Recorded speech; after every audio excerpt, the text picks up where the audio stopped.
Hello everyone, I would like to confess to everybody. This is serious and I would like to explain to everybody how this is not fair. So I'm assuming most people know the war between Vietnam, North and South. Vietnam had a war, and the babies born that time they didn't know the time period and timestamp, and so as the year they were born. The thing is, US got involved with their war, and the US had babies that they left in Vietnam.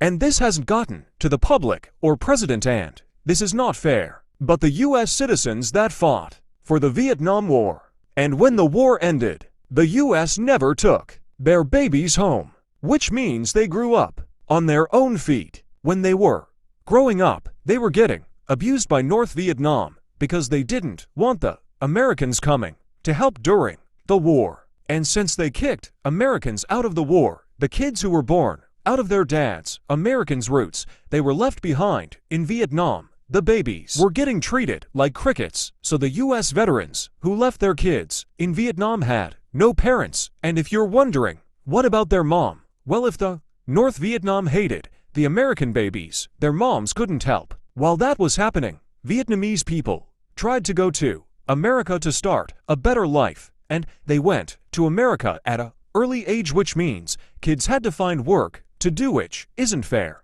And we are really lucky we have a father, but my father doesn't have one because of Vietnam kicking Americans out, but most Americans were left behind, and now I'm trying to help my father find my grandpa. I just don't know why Trump would add ICE to deport immigrants, and this is crazy because the Vietnamese Americans came to America legally, and they are seeking to deport Vietnamese people, but they can't. I'm just asking you guys to make this viral because I want to find my grandfather to make my father happy, and with everybody's help we could bring this to the news, and it'll really help me out, and so is all the Vietnamese people. Please help me out. I'll tell my dad's story for PT2 tomorrow, smiley face. Thank you everybody.